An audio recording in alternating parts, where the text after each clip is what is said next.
The following program is presented by the HTM Podcast Network.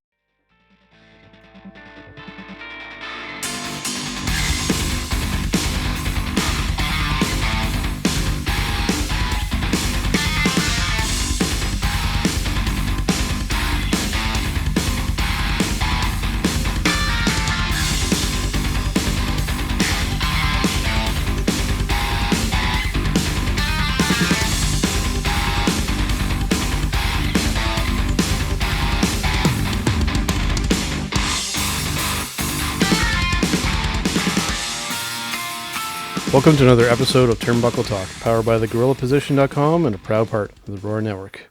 Presented by the Hitting the Marks Podcast Network. Also now in association with IndiePW.com. We are sponsored by collarandelbowbrand.com, where you can get 10% off when using promo code JKPodcast at the checkout. So now in partnership with FNX at fnxfit.com, where you can get 15% off all your health supplements like pre- and post-workout drinks, protein powder, super greens, and more when you use promo code TBTalkPod. We can be found on Facebook, Instagram, and Twitter by searching at TBTalkPod. To listen to the podcast, you can find us on Podbean, iTunes, Google Podcasts, CastBox, Spotify, and all those other podcasters out there as well. As always, I am Big Joe. And I'm Karl Karufel. Yes, Karl, another week has come and gone in the world of professional wrestling. Still getting used to this video kind of format. I do apologize for our video listeners for a little bit of awkward silence there at the beginning, but still, like I said, still getting used to this new format here. So yeah, Karl, it has been I don't want to delve too much in this topic, but I do want to just make a brief mention to it because obviously it is an important topic. It has been a rough week to call myself a wrestling fan with all of the shenanigans going on. It definitely has been. Oh. Like Big Joe said, we don't want to dwell on this too much. There's still lots of stuff that is coming out, lots of stuff that's being said, lots of stuff that's just happening with everything right now. Yep. And what's true, what's not, we don't know right now. Everything is all really a speculation. We do have like stuff that I guess has really been confirmed, through text messages and like screenshots of those and stuff like that, but we're not the ones here to judge. We're not the ones that are supposed to be going into the negative of things. We leave that for the dirt sheet people. We would rather not. All we want to say on this, I guess, is just we offer our sincerest condolences to anybody that's been involved with this, because it is something that definitely at some point, I think we might kind of talk about a little bit. Yeah. There's just so much hype over it right now that we don't want to get into that, because we don't want to add any fuel to any fire. Mm-hmm. For sure. Good way to put it, Karl. Also, if you want to check on my personal Facebook page, and we may even try and link this over on the Turnbuckle Talk page. We did have Miss Kim Artlip over on the Andy Martin's show today, and got to talk to Kim about the current goings on with Ignite Wrestling and all kinds of good stuff over there too. So make sure you can go check that out when you get a chance. One brief thing I want to talk about here, and this kind of revolves around me. Some changes are coming and happening with myself. For those of you who aren't aware, I am 39 years old, and I am going back to school, Karl. Wow.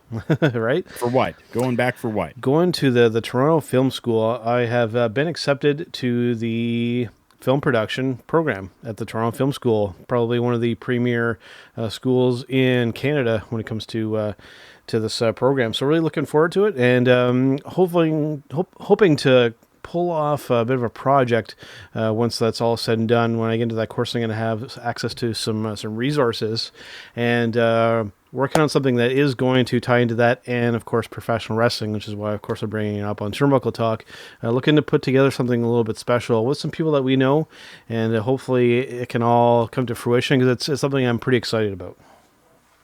Definitely, it is something to be excited about. Yeah. When is start for you? Start, if all goes as planned, we are looking at July 14th is will be when I start this schooling. So yeah, it's pretty exciting. That soon, that quick. Yep. Wow, that's very interesting, especially with everything that's going on right now with the coronavirus Yep. and COVID-19 and all of that other Yep. shenanigan that is out there. Very interesting that you would start. Now, is it going to be in class or is this online? A lot of it is going to be remotely done through either Skype or Zoom, whichever they choose to use it. My guess would be Zoom because you can get the most number of people at once on that. So I would be assuming it would be like a virtual classroom setting done through Zoom. Awesome. So we'll be zooming. It'll be interesting. I've never been part of a classroom in that kind of a setting, so it's going to be a bit of a switch. But hey, doing this kind of stuff, I'm definitely comfortable on the video look into a camera platform. So it'll be interesting. And then already going into it with some production experience. Of course, I do produce this podcast and a couple of others on a weekly basis. So I'm already going to it a bit ahead of the game here, Karl, and I'm excited to get going. This is something that I've wanted to do since coming out of high school, but things didn't work out that way. So looking forward to finally sinking my teeth into that and making the dream, making the reality become a fact. So that is awesome. Congratulations to you, Big Joe. Yes. Let's hope everyone out there sends some positive vibes, some good stuff, whatever you got. Send it all to Big Joe right now so that he can get into this and maybe make things better all around for not only himself, but for this podcast as well. So we'll see what happens. Definitely. Yeah, no, definitely, man. Just waiting for the financials to go through. I've got to put through that application, and fingers crossed that all that goes through, so that I can make this all happen here. Awesome. All right, man. Let's shift over to some actual wrestling discussion here. Let us look back on the first round of the New Japan Cup. We're finally starting to get results. The first round isn't completely over yet, but we can go through and see the results so far. So right off the hop, on the first match here, gotta say your guy Yota Tsuji is already out. Just saying. So well, yeah. That happens, right? That happens. It happens. You never know. Yeah, Tony Makabe getting the win over Yota Tsuji there, and we'll be facing Tomohiro Ishii in the next round because he beat El Desperado in that first round. The first match there with Makabe and Yota was just under 9 minutes, so it was a relatively quick match. It was done in a way where there was really no moment in that match where I thought Yota Tsuji was going to get the win. He was enough in there to be somewhat kind of competitive, but it was a pretty convincing Togi Makabe win. Ishii versus Desperado was a very interesting match as well. They had set up in the Together Project special Ishii, possibly with a bit of a knee issue, and had Desperado working that knee. That's one thing that I do like with New Japan Pro Wrestling is they're consistent with this kind of thing. Working the actual knee that looked like it was injured. They're consistent with this stuff, and it shows and it feels proper. Unlike what we're kind of used to in the WWE. Not to pick on them, right. But we've even seen in WWE where they have a kayfabe injury on one knee and then it magically switches back and forth. Sometimes they forget. Because maybe they're not used to that. Does. But it is odd. So next we had Toru Yano versus Jado. This was your typical kind of Toru Yano match. I do feel that, and I was, of course, on Destino with Jericho talking about these as well, that we both felt that Jado got way too much offense for a bit of an older wrestler kind of coming back. It was entertaining, and at the same time, there was kind of some weird stuff going on there as well. But Toru Yano did get the roll-up schoolboy kind of pin on Jado. Yep, that's great. It's a little bit odd there.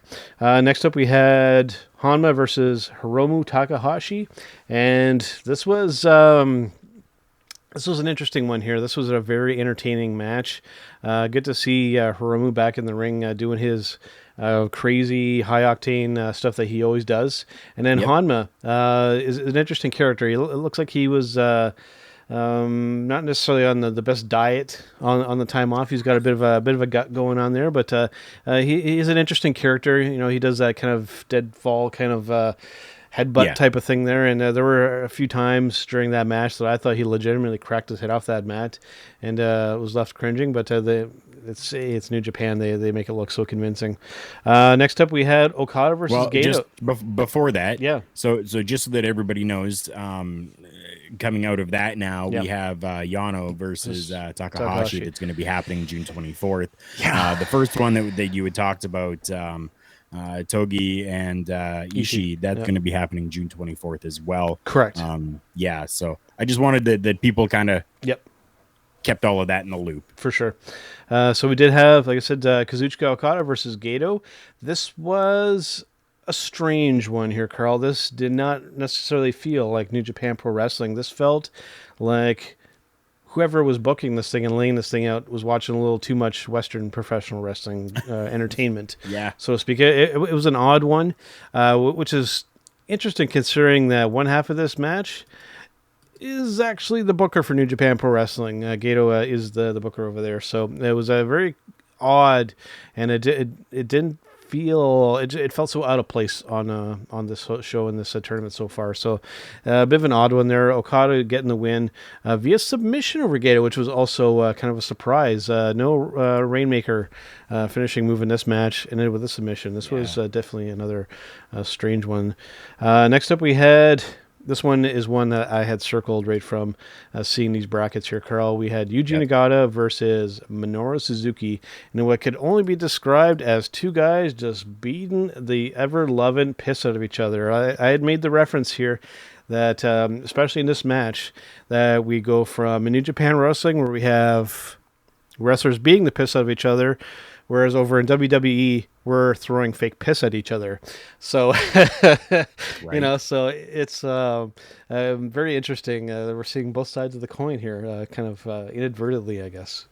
That's right. And just so that everybody knows, June 24th as well, we are now going to see Okada versus Nagata. Yeah, that's going to be an interesting matchup. That's going to be a one to circle as well, definitely. For sure. So next up we had Uemura, which I'm sure I am mispronouncing his name there, versus, I'm going to try the first name on this one. I promised Durga I was going to try the first name on this one when we talked about it. Yoshinobu Kanemaru versus Uemura. I don't know if I got that right. I hope I did. This was pretty much a traditional kind of a match here. Nothing too memorable. Kanemaru getting the win in just under 10 minutes. And like I said, just a good, solid New Japan Pro Wrestling match. Nothing out of this world on that one. Next up, it's still good, though. It's still good. Still good. Next up, we had Taiji Ishimori versus Gabriel Kidd. This was a pretty good one here. Kidd got in a fair amount of offense there. Ishimori having a bit more experience, especially in that junior division. They don't call it a light heavyweight or a cruiserweight there. They call it the junior division. And Taiji Ishimori, which I believe formerly known as Bone Soldier, part of the Bullet Club, getting the win there. And moving on versus Kanemaru in the next round. That's a bit of a lopsided affair there.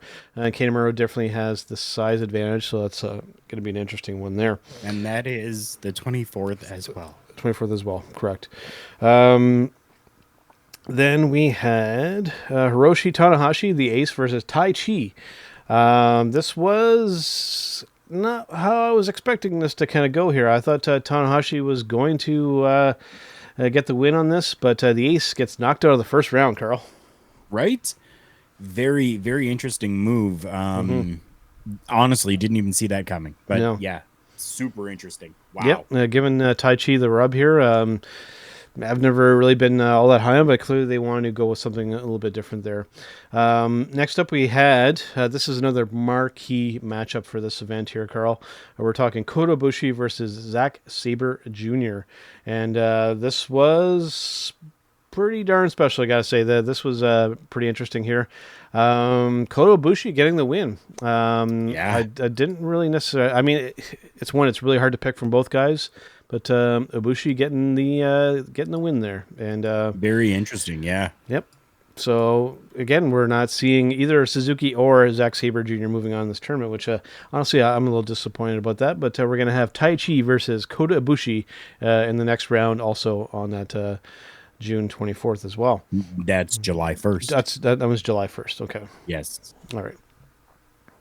So next up, we had Ryusuke Taguchi, which I had mentioned. He's kind of the rugby kind of coach, kind of a gimmick over there, versus Sonata, which is a guy that he is a bit of a weird kind of anomaly over in New Japan Pro Wrestling because he's supremely talented and really good at what he does in ring work and character wise, but he's stuck pretty much in the mid road there in his own faction over in Right. I will try and say this like Jurg would say it, Los Ingobernables de Japón. Yeah, he is pretty much kind of the slightly kind of less interesting character in his own faction, which is very odd. Yeah, just he's in a weird spot. And I know that WWE expressed some interest in him before, but he's somebody that wants to stay over New Japan, which I think rightfully so. But he is moving on. He did get the win over Taguchi in a pretty competitive match that went just shy of 16 minutes. Nice. Next up, this one is a real surprise for me here, Karl. I did not see this coming. We were talking Shingo Takagi, which was one of my early favorites, versus Sho. Given the junior the rub, Right. But one thing to keep in mind, even when you look at Shingo, this is a little surprising. Shingo just over a year ago was a junior himself. I'm not sure exactly how or why that was, but Shingo was considered a junior. But Sho getting the win over Shingo, I did not see that coming here, Karl. I don't think a lot of people did, to be honest with you. Yeah. Totally out of left field, which is something that I'm enjoying though. I would rather see that instead of the spot on names continuing to move on. Throw in something that's going to be a little bit kind of like we're doing right now, kind of making our scratch our heads, going, wow. Yep. Right. And that's the excitement that you get with New Japan Pro Wrestling. I mean, it definitely is not only the talent and not only the work, but you get these other little things that happen here that just kind of make you go, wow, okay, but yeah, I understand it and I get it. Right.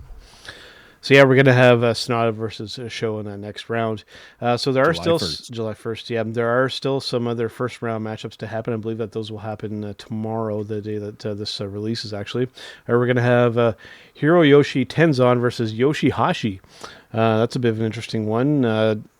If I had to pick out of those two, I'm hoping Tenzan will advance in that one. Nothing against Yoshihashi, but Tenzan's kind of my guy out of those two. Next up, we've got Yo versus Bushi. This was an interesting one. A couple of smaller guys that are going to, I'm sure, kind of tear up. This is one that could possibly steal a show tomorrow. Then we've got Kojima versus Evil. That's right. New Japan has a wrestler called Evil. Yep. And that's an interesting one as well. And then we have Hiroki Goto versus Yujiro Takahashi. I'm going to have to look into this. I do not believe that he is related to Hiromu Takahashi. They have the same last name, but I don't believe that there's any relation there that I'm aware of. Yeah, I'm not sure on that. Yeah, so I've done some research and I haven't found any connection. So, but I think it is a fairly common Japanese last name over there. Yeah. So yeah, that's how things are kind of shaping up. It's been really interesting. Some expected wins, some really interesting matchups, and then some surprises as well. So it's kind of been a nice mixture of what's been going on, and it's kept it unpredictable and exciting so far. I got to say that I'm enjoying this New Japan Cup so far, and really looking forward to the final show, though. That's going to be done live, and it's going to be done with fans. Yes. So looking forward to that. And one thing that I want to make mention of here, and I do, I just have to give me a second to find it here, because I was talking with our friend Jargo about this earlier, and he wanted to make sure that I made mention here that the finals are going to actually be aired on live Japanese television. Oh, really? On basically on mainstream TV, they're going to be showing it live, I guess, as it happens. Just have to find the exact information here. I should have had this prepared, but yeah, as far as I'm aware, it's going to be broadcast live, kind of as it happens, and I think that's kind of a first for them in quite a long time. Yeah, definitely it is. So I mean, to give kind of people the perspective of this, this is like putting WrestleMania, let's say, or putting a pay-per-view onto like Sportsnet or Fox. Right. Like that's like Fox Sports 1 or something like that. Like that's essentially what's happening and what they're doing. That's That's fantastic, actually. Mm-hmm. Yeah, I'm looking at so it's saying that the July 3rd show is going to air live in prime time in Japan. First time in 30 years they'll broadcast live on national TV in prime time. So that's a pretty big deal for them, and good timing too. I think that they're gonna get quite a big audience for that because people are just craving wrestling over there. So it's a cool thing to see there. So yeah, that's kind of the latest kind of going on with our friends over in New Japan Pro Wrestling. Which is fantastic. I mean, I love that they're getting back out there and that they're getting things done, and that it's not even just a I don't know how to say it. It's not like they're rushing back into it. This is stuff that has been like really thought out, really meticulously planned for them to bring the professional wrestling back. So just super happy that it is. I mean, yeah, what more can you say? For sure. All right, so next up here, just wanted to touch on a couple of our friends, a couple of promotions that we're definitely tied to and have friends over. Let's start with CWE, Karl. What's the latest going on with our friends at Canada's Wrestling Elite? I should know that name by now. Canadian Wrestling's Elite. Yeah, I mean, July 10th is going to be their Lethal Lottery show that they're putting on. Nice.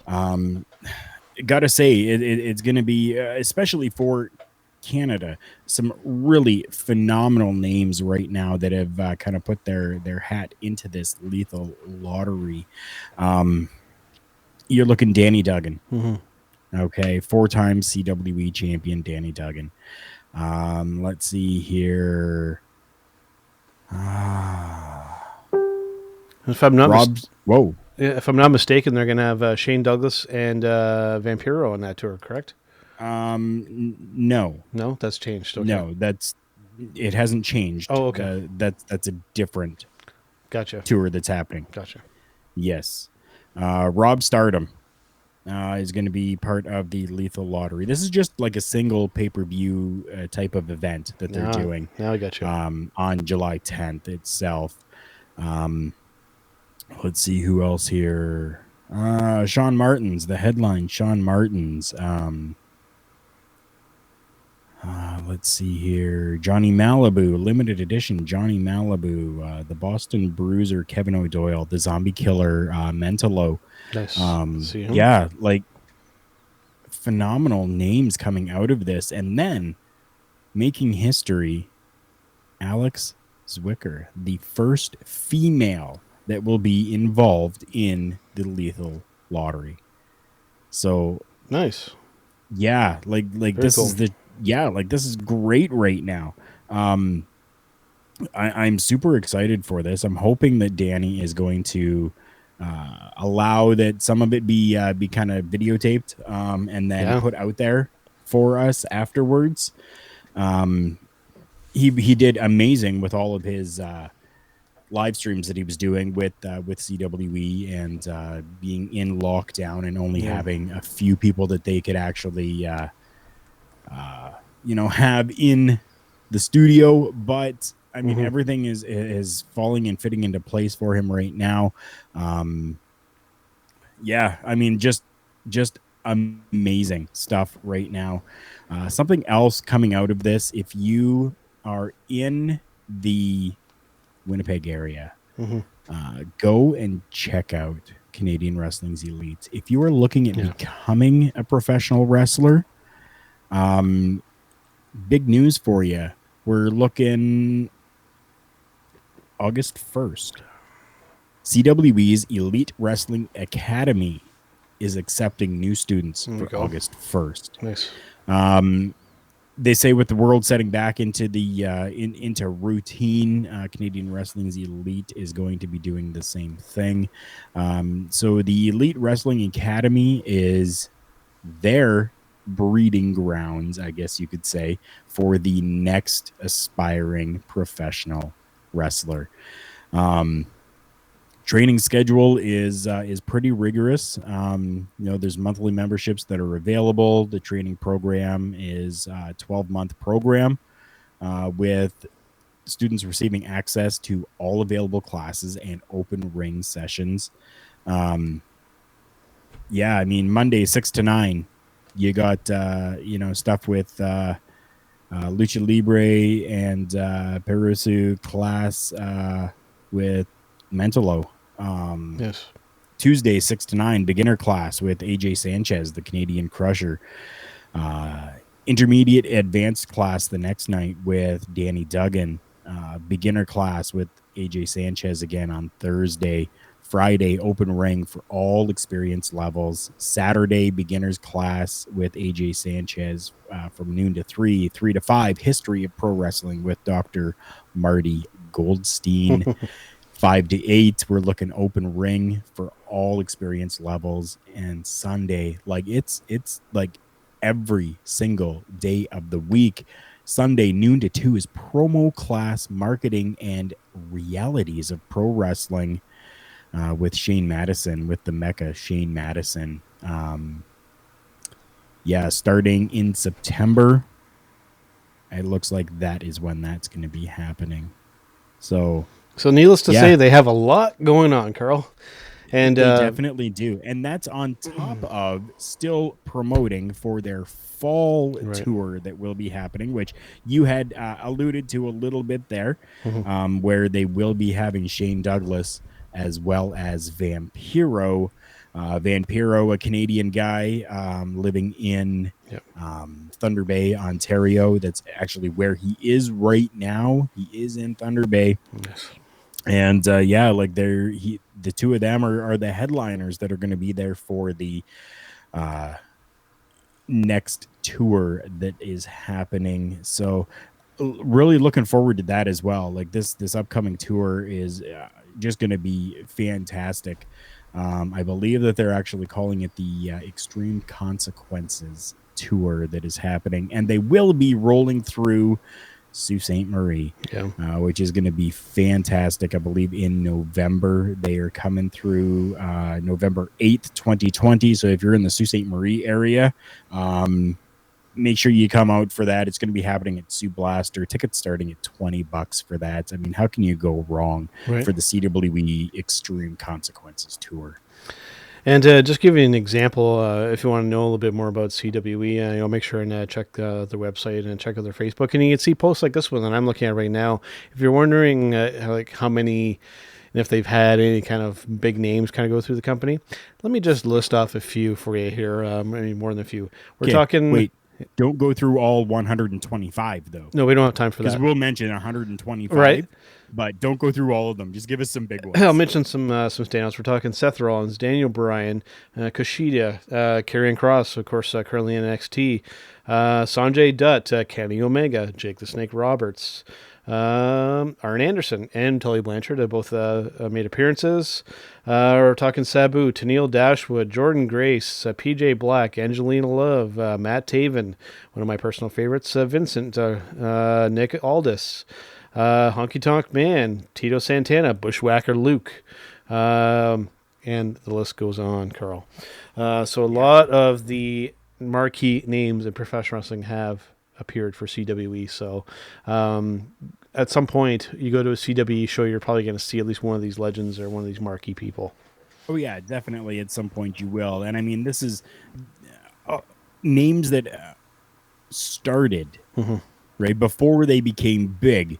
They went to and did some work with CWE and then moved on to Ring of Honor, WWE, New Japan, anything like that. I just want to throw another name out there, Chase Owens.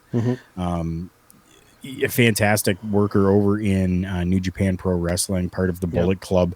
I was having a conversation with somebody on Facebook this morning who they had put that their person of the day was Chase Owens. And I had put on there that, Chase is just a phenomenal worker, an amazing guy. And all around, one of my top 10 favorite, as you guys heard on a previous show. Absolutely.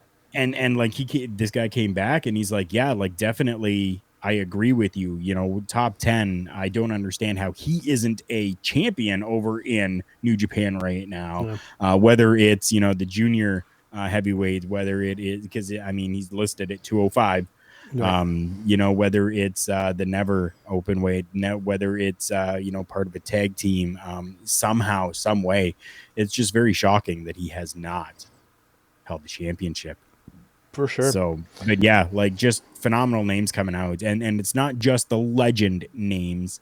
We're looking at some pretty notable names that have been with CWE before, big time.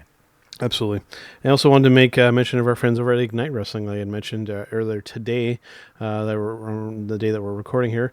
Your wife Aaliyah, and Andy got to talk to Kim Artlip, the owner and promoter of Ignite Wrestling down in Florida, and it was a pleasure to talk to Kim. She's a unique person in the business. She is a very much a go-getter, and she's a woman running a wrestling promotion currently, and it's really interesting. She's kind of taken the similar approach to Ring of Honor, and kept that YouTube channel going with like best ofs and compilations, and full-on matches from previous, and just keeping that audience engaged for when they come back to running full-time. So it's which I believe is September. I believe so. Yes, correct. Yeah.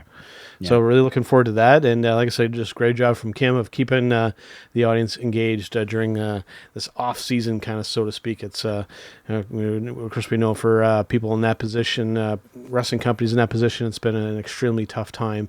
So good to see that they're still kicking, so to speak. Make sure that if you do want to see something from Ignite Wrestling, I run the social media as best as I can through all of my work that I do. But I definitely try to make sure that I throw in some Ignite Wrestling, especially when Miss Kim puts out these best of, or, whatever she's putting out onto YouTube. I try to share it onto our pages. So, if you do want to see any of that, make sure you're following us on social media at TB Talk Pod. Look in Facebook, Instagram, and Twitter. Anything for Ignite Wrestling would definitely be put over onto our Facebook page at TB Talk Pod. And make sure you're following us on those to stay up to date with absolutely everything that's happening Turnbuckle Talk. Yes, absolutely, here, Karl. All right, before we do maybe a little bit of breaking news and then our Showstopper segment, let's do our Match of the Week segment for this week here, Karl. I'm going to let you go first this week, and give us your pick for your match of this past week, your favorite match. Match of the week was actually a surprise that happened from All Elite Wrestling. Now, don't get me wrong. This was a good match. It wasn't like a phenomenal 10 out of 10 match, but just everything surrounding this and the small, short little build-up that they did do with this one really got me engaged in it, and that's what I'm going at right now. We're looking Cody versus Ricky Starks. Oh, wow. Ricky Starks coming from NWA. Yep. Leaving NWA television champion over there, wow, and making his way now over to All Elite Wrestling. Phenomenal to see that happening. One of the hottest free agents right now, and a guy that can definitely go with anybody that he's put into the ring with. Super happy to see that Ricky Starks is over in AEW, and just, I was, like I said, the whole build up, everything towards that, I was super happy with that. Yeah, for sure.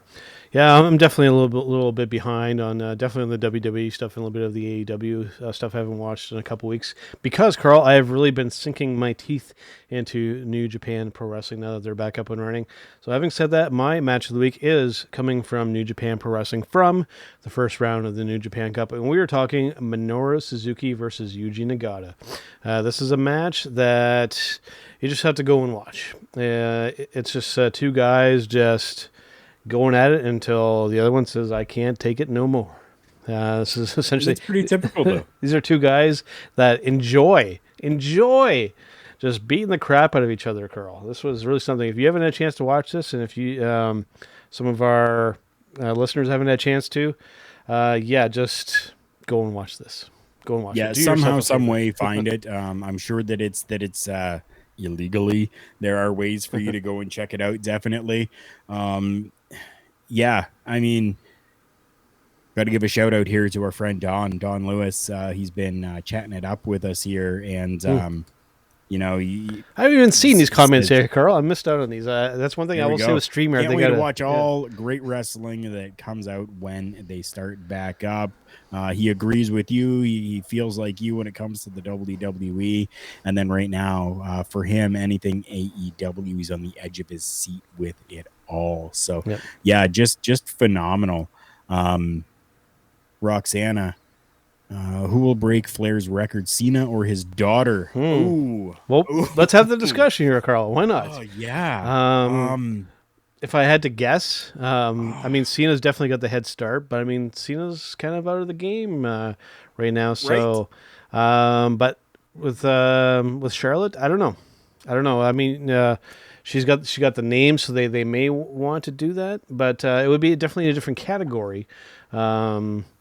Then that it would be. Didn't she already beat who's Trish's? I'm pretty sure that Charlotte beat. I think so. Yeah. Record. Yeah. She's beaten somebody's record, anyways. I believe so. And honestly, I think that I could continue to see that trend happening. Now we're looking Flair, you know, like. All of these championships, but that was all one championship, right? Like that was the World Heavyweight Championship. Now with Charlotte, are we going to be including the Raw women's, NXT, and the NXT women's? Yeah, right. That's you know. Yeah, it's a legitimate question. Definitely. That's got my mind going. I will say that very much like the Undertaker's streak, I think that Ric Flair's record should stand. I think that you leave it alone, because I won't say it'll taint the whole thing. It'll just I think that there's some records that should just stay untouched. The Undertaker streak should have definitely been one of those, in my opinion. And then I think Ric Flair's streak is just so legendary and so talked about that it should remain untouched. I honestly hope so. I really hope so. Nothing against John Cena, but I think I mean, who knows? John Cena could, right? I mean, John Cena is a big enough name that he could just kind of come back and do part-time stuff and still be able to, I mean, just like Ric Flair, right? Ric Flair for a while, it had only come back and was doing part-time stuff, but he still went out there and did it and made a great name for himself. But I think really I do agree with you here that this is something just like the Undertaker's streak. This is something that shouldn't be broken. But yeah, it'll be very interesting to see if Cena or Charlotte really does. That's yeah, Roxana, thank you so much. That was good question. Wow. Good question. Yeah, that's the kind of input and the feedback that we have to get on, and then we can only get that doing these video programs here, Karl. So it's good to see that stuff happening. Let's talk a little bit of breaking news, I guess, before we do our Showstopper segment here for this week. Sure. And I guess the Undertaker thing is the one that is worth bringing up here, Karl. I will say, just as this, I know that. Basically, he announced his retirement on the network special. But I will say that on the website itself, there's no news regarding it. And on their list of their current superstars, he is still listed as an active talent currently. So just saying, he said that he's done, but right from the actual sources itself, I haven't seen it 100% confirmed yet. So I can't say for certain that Undertaker is retired, although he very well could be. And if that is the case, Karl, I'm really kind of bummed because I had laid out the scenario before that I thought would have been fantastic. That Undertaker should have come out to say like the regular Undertaker music. You have the bike parked already at ringside for him. He goes into the ring, sets all his gear in the middle of the ring, and then walks over to the bike. You play the American Badass music. He rides up the ramp, puts up the fist, and rides off into the sunset. That would have been, doesn't need to be a match. You just do that, and I think that would have been a proper send-off for the Undertaker, but it looks like he just might want to fade off into the sunset without doing anything. And if there's anybody that's earned the right to do what he wants, it's the Undertaker. Definitely it is. I think something that people are missing here, though, is everybody really puts a focus onto I have no desire to get back into the ring. Okay? Everybody keeps putting focus on that. But the actual quote, and I'm going to read it here. It says, never say never. But at this point in my life and my career, I have no desire to get back into the ring. I have a pit in my stomach right now. I'm at a point, this time, the cowboy really rides away. There's nothing left for me to conquer. There's nothing left for me to accomplish. The game has changed. It's time for new guys to come up, and the time just seems right. But he prefaced it with never say never. If you watched any of the Last Ride series, you will know that anytime Mr. Vincent Kennedy McMahon calls up Mark Calloway, famously known as The Undertaker, that he jumps at the opportunity because of loyalties to Vince, and Vince has given the world to The Undertaker. Roxana gives another little thing here. Who will put Taker into the Hall of Fame, and then who will put the tag team Kane and The Undertaker, or the Brothers of Destruction, as they were known. I'll go super quick on this one. I think the only one that can really put The Undertaker into the Hall of Fame is going to be Vincent Kennedy McMahon. That's it. Just because of the history that the two of them have together, that's really the only person that I can really see to do that. I mean, Kane possibly, but I mean, right? Yeah. I didn't react that way because for those of you listening on audio, you're not going to know what the hell I'm talking about. But when when Karl said Vince, and I kind of reacted, I guess this just happens when you know somebody for like 30 plus years that you kind of give on the same wavelength. I was thinking the exact same thing. Paul Bearer isn't around anymore, so it's got to be Vince. It's got to be Vince. So Karl and I thinking the exact same on that. I will go when it comes to the Brothers of Destruction. I will go completely out of left field on that. I think you just have them induct each other. Interesting. If you're gonna have both of them on stage, just have them induct each other. Why not? Very interesting. Yeah. Yeah. There you go. I mean, like really, I mean, I think the only other ones that possibly, and I mean, it was complete shambles. You even see it on the Last Ride. The Undertaker really like goes deep into things.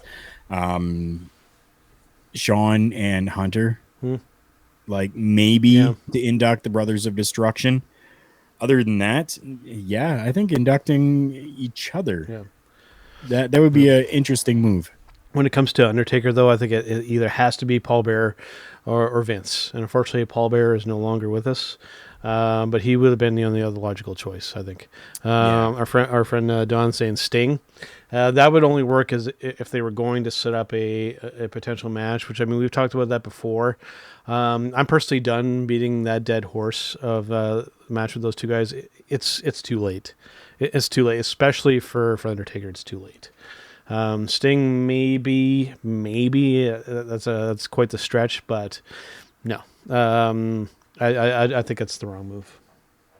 And Sting has no prior history or anything with the Undertaker, so to me it wouldn't really make sense. Yeah, that's what I was thinking as well. Yeah. There's really no reason for that. No reason, no rhyme, anything like that. Right. I mean, Sting would be cool. Don't get me wrong. I think he really would be, but unfortunately not. There's no real context for that. So. For sure. All right. Well, breaking news wise, I think that's really kind of about it. I'm going to actually just kind of look kind of briefly at one of my main sources to see if anything's kind of popped up, because for those of you who have been loyal listeners of this podcast know that breaking news tends to kind of happen abruptly in the world of professional wrestling. But from what I'm seeing, other than all the kind of shenanigans going on inside the business, there really isn't a whole lot to talk about breaking news-wise that I care to talk about because, like we said, we're going to leave all of that crap for the dirt sheets. They can tackle it. I don't want to speculate or try and claim that things are fact when I just really don't know. We were kind of pride ourselves on some credibility here on Turnbuckle Talk, and I don't like to speculate about stuff that I can't back up with fact. And I know Karl feels the same way, so we're just not going to go there. Yeah, definitely not. I mean, and I'm happy that you say that. It's, Yes.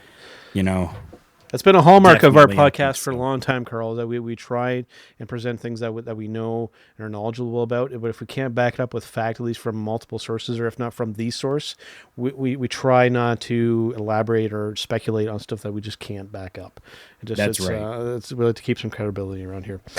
All right, so we're going to take a brief break here. I'm going to come back with our Showstopper segment, and I'm going to backtrack on something that I've said before, which I don't think I've ever done on this program. So stay tuned and find out what it is when we come back. This week's episode is brought to you by Collar and Elbow. Visit collarandelbowbrand.com where you can find the Brooklyn's own Beast Shad Gas Bar shirt, where 100% of the proceeds will go directly to Shad's family. That's right, ladies and gentlemen, welcome back. This is the greatest part of this podcast. No, it isn't. The entire podcast is great, but this is one of our favorite times because this is where we kind of break out of our shell a little bit and we go into our Showstopper segment. Absolutely, Karl. This week here, we'll make this one relatively quick here. We don't need to say a whole lot about this one, but for the longest time, especially our loyal listeners will know that for pretty much my entire time of watching professional wrestling, I have absolutely despised when, whether it be other wrestlers, whether it be commentators, announcers, or other podcasters, or what have you, referring to professional wrestling matches as fights. I've always absolutely despised that. But having kind of delved into New Japan Pro Wrestling now, and especially this match of this past week with Suzuki and Nagata, I'm feeling like I'm starting to pivot on this idea here, Karl.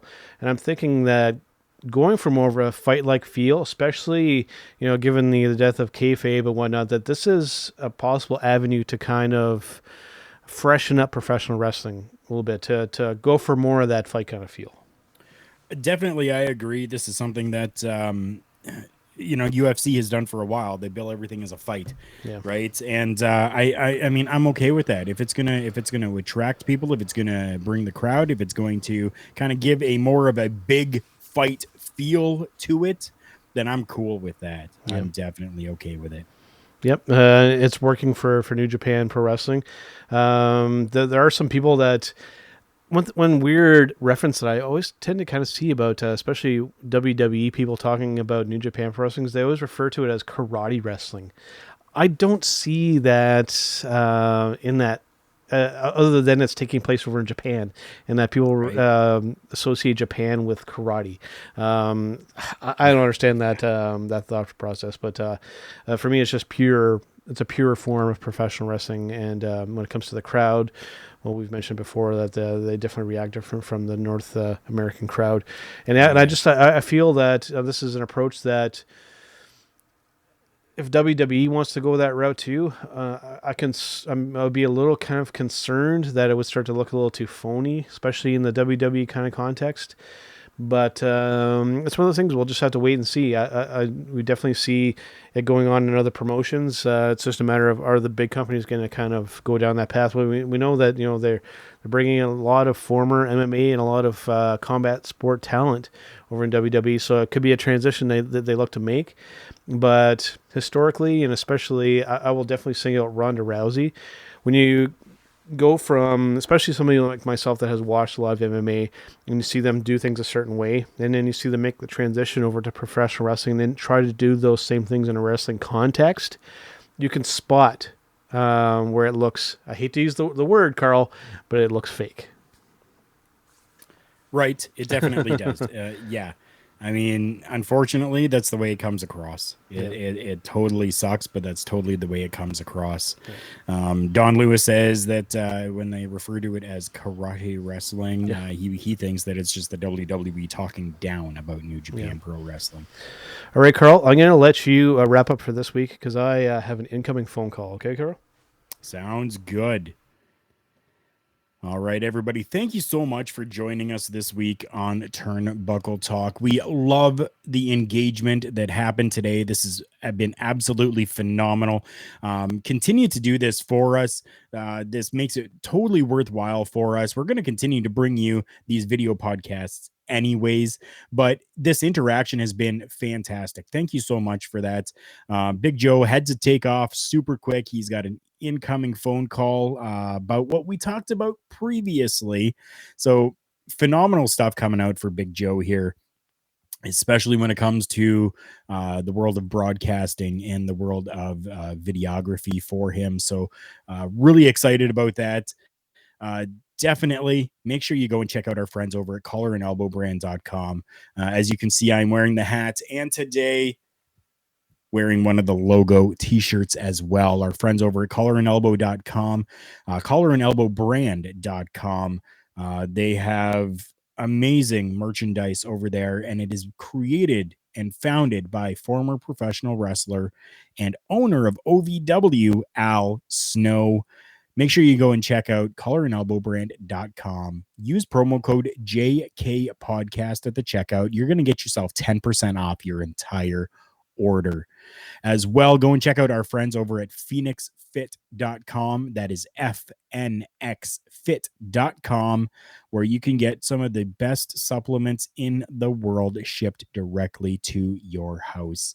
When you use our promo code TBTalkPod, you will get yourself 15% off your entire order there. So make sure you go and check out both collarandelbowbrand.com. Use promo code JKPodcast, and fnxfit.com, where you can get 15% off when using promo code TBTalkPod. For all the information on both of those brands, make sure you go to our Facebook, Instagram, and Twitter, and you can follow us at TBTalkPod.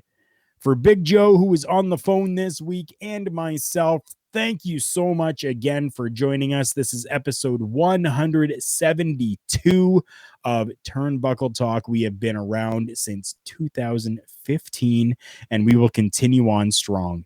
Thank you so much, everybody. Make sure you tune in next week, 3 p.m. Eastern Standard Time, or Eastern Daylight Time, however you want to say it.